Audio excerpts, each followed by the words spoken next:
concerts, and I watched them grow. I didn't expect for them to grow in the way that they did, but it did happen because I was in gratitude about it. So what we think about, we bank about. And our words are very powerful. And this isn't any secret. We talk about that a lot here on Evolve. But I am really not sure that we humans are aware of how we can really thank things into existence. I think that we take for granted, or we hear that, and we're like, oh, that's cool. That's a cool thing that, Maya Angelou said, or maybe Oprah or somebody else. Our words are powerful. But we're not realizing that we really are speaking things into existence. I've listened to great actors and people that I admire that talked about writing checks to themselves and speaking over themselves they were going to be famous. I watched a beautiful documentary with Stevie Nicks recently where she was talking about how she used to write letters to her friends back home that she's a famous rock star and she's sunbathing by the pool and she's smoking whatever cigarette she liked to smoke at the time, and that everybody's clamoring for her music. And at the time she was writing that, she was living in an apartment with the guy she was dating, one of the members of the band at the time, and she was dirt poor and had nothing, and she was 17 years old. And then she found that letter when she was 26, and everything she'd written down and she was grateful for had come true. Jim Carrey tells a similar story of writing $1 million check, or maybe more than that, to himself while looking at the Hollywood sign. He was sitting on it and looking out over Hollywood, and he talks about how he was able to cash a check within a couple years of writing that fake check to himself and carrying it around in his pocket and exercising gratitude for the thing that seemed impossible that hadn't happened. So that's what I mean by our gratitude can cause exponential growth, and our words can thank things into existence. So several times on Evolve, I've shared with you a practice about handwriting, and that I practice this handwriting program by a woman named Vilma Rogers. And in her program, it's called Transform Your Life Through Handwriting. She espouses that by rewiring your brain to kinetically attach to new ideas and thoughts while you're writing letters, you will watch miracles occur. And she calls it a miracle journal because she says if you continue your daily writing practice, that what are commonly called miracles will start to occur. Suddenly, you may feel compassion for someone you have judged harshly in the past, or you may find it pleasurable to listen to what others have to say rather than interrupting. You may no longer feel compelled to change or fix people. I love that part especially. And unexpected opportunities may drop into your lap one after another. And some people call these miracles the law of attraction, and others say it's a principle of cause and effect. But I really like this, and this breaks this down, and I've wanted to convey this to you guys. In alphabetical technology, they are considered the result of fundamental laws of physics, electricity, and magnetism. When you generate energy each day with your pen, words, and intentions, you magnetize results. And you can label them whatever you want to, but they will occur, and you will find yourself exclaiming, how the heck did that happen? But it's because you're magnetizing the results with actual physical energy. You're writing every day. It's just a letter, and she goes through different letters. And so as I was preparing for this show, I pulled a letter. This was a few days ago. I was thinking about how do I put all of these thoughts that have been popping through my head in these dreams into a show. And so I picked a letter. And the letter that I picked was the letter W. And when you pull a card, all of the letters contain a declaration for an intent with the letter. And I pulled W, which is a letter of the teacher. And you may say, well, that makes sense, Monette. You've taught children and clients, and so that would be fair. Yeah, the letter of the teacher, you attracted that to you. But these declarations challenge you to move in a different direction. The declaration for W is, I live what I teach unerringly. And the element associated with this card is the earth, and it's about being grounded in roots. And the person, because each card has an element and a person associated with it, or an idea associated with it. So the person that she gives as an example for the letter, I live what I teach unerringly, is Jesus. And she gives this to him, I believe, because she esteems him to be great as a representation of being an example of his words and deeds and following through with them, meaning that he has lived what he taught. So I pull this card, and I'm like, wow, that's a lot to live up to today, lady. No one's perfect, so I'm going to put the card back in the deck.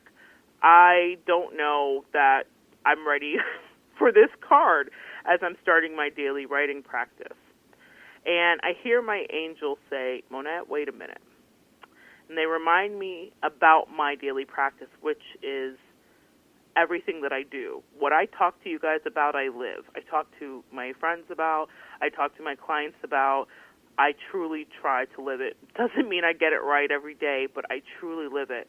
And my angel said, you do try to live your daily practice. You do try to live it. I don't say that it's unerringly, but I do try to live it. So it really reminded me that one of my daily practices is writing into my gratitude jar, writing notes daily, and thanking God for my friends that I love and things that I don't even have yet. I do this all the time. Before I started on Evolve, I was writing about how I had a radio show. I didn't know how I was going to have a radio show. I didn't know the radio station manager. I didn't know this existed. But I was writing about it for a couple months before what I thanked about got brought into my actual existence. I was grateful for a thing I didn't see, and that's what faith is, but that's more importantly what the power of gratitude is. So my angel said, hey, Monette, you do this daily practice, so don't put that card back in the deck just yet, because no, you're not Jesus, obviously, but you are a teacher who does try to live by what she teaches. So I pull this card, and I say, okay, I'm obviously going to have to really get into this. And what kept coming up to my heart was gratitude, and how gratitude multiplies things, and how I do all of those things, the writing, the thinking, the preaching, the teaching, because I know that my gratitude is the variable that has the power to shift my life into another dimension, as it has so many times. So let's talk about 3 easy-to-remember keys that will help you to tap into the exponential power of gratitude in your life. And they are simply extend, emote, and exercise. So when we're talking about emote, we mean that it's not enough to think about gratitude.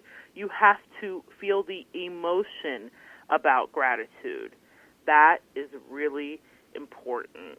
You have to really feel grateful. You can't just say, I'm super grateful, write it down in a jar and not think about it. You have to think about gratitude, and you have to feel it. You have to feel it. I love that word, feel. So you've got to feel the emotion. Extend, as in extend your gratitude beyond yourself to include other people. Be grateful for other people. Now, I'm going to give this example. I have a friendship that I treasure, and I think often about it to my friend, and I think often about it in my notes. I do this because I wish to keep the relationship healthy and thriving. And my friend, who is amazing, does the same. What this looks like is random texts throughout the day where we say, girl, thank you for being a friend. We're totally into the Golden Girls. So we'll say thank you for being a friend, or hashtag golden, or this is why I appreciate you, because sometimes in life we're offered contrasts with people around us that aren't so amazing and aren't ideal, and she and I have invested a lot into each other, and so we withdraw or we deposit. That's important with gratitude, is those deposits you make. And so I'll just text her, this is why you're awesome today, or she'll text me that. What that also looks like is maybe a nice care package that's unexpected that we do for each other. I will always tell her she gives me the best gifts ever. And so, and it's so thoughtful. She gives gifts the way I give gifts, and it just makes me feel appreciated and loved, that someone in the world values me. And we tell each other about that all the time. Now, if you heard any of our phone conversations, you'd probably throw up. They're not all just you're wonderful, pouring gas on it and just telling you you're the best and sunshine in the air. But they're real conversations, in depth and wonderful, and I couldn't ask for a more equally yoked spiritual friend to walk through the world with. But I will say this, that there are times when we have to check each other, because that's what friendship is about too. And it doesn't mean that our friendship is perfect in the checking, because it means we're blessed to address the issues or the hiccups with each other because we have love in our hearts, which means that we search our hearts and we can see the error in our ways and we are able to move on. And that is because we are withdrawing, like I said, and depositing from the bank with thanks constantly. We constantly invest, and what happens is our relationship and friendship has grown exponentially via our thanks, via our gratitude. That is the power of emoting in gratitude. Now, the last key was exercise. Do your daily gratitude exercise. When you practice gratitude correctly, you tap into neuroplasticity or brain plasticity, which is the discovery that we can restructure our physical brains by using our minds to create better brain cell connections. So when you're using these three keys, you unlock your neuroplasticity. That is really important. And the reason that I also enjoy this writing program, guys, just to jump back here for a minute, is because when she talks about actually generating energy with your pen and your intentions, physical energy, kinetic energy is generated. That's also tying into neuroplasticity. And when I told my dear friend that I just told you about, and like I said, she is not without her snark, I said, I'm doing this. I was visiting her. It was several years ago. And in the morning, I get up and I write most mornings, every morning. I do a lot of reading and listening and writing. I love words, if you can't tell. And so I listen to other people's radio shows, podcasts, information, TED Talks constantly.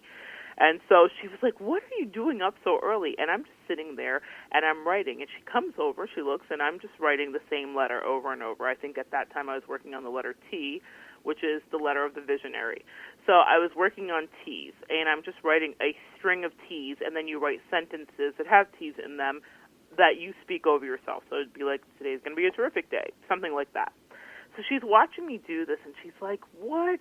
I can't believe you're just writing pages of T's. Well, I wanted to change my idea of myself. I know that I'm a creative, but I thought, how bold to think of yourself as a visionary. I've been very uncomfortable with that. And so I had to work on developing my neuroplasticity so that I believed what I was saying and I believed in my ideas.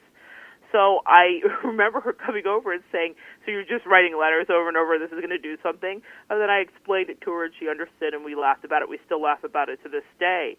But that did change the way that I viewed myself. Not the letter T had any magic, but me saying it to myself as I wrote it, I am a visionary. I have great ideas. It's okay to express my ideas. All of that stuff. And I'm going to we're going to hopscotch a little because I want to get back into why I even needed to do that, and we're going to talk about that here in a second. But it's really important that you understand that neuroplasticity is available to you.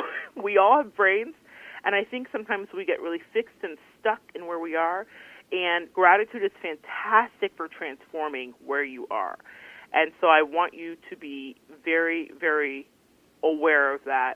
That exercise you do daily, that gratitude exercise, it really helps you to grow. And it really helps to change. It helps to change the way that you are, and it helps to put you into a different position. So what I want to get back into is the bank and emoting and gratitude.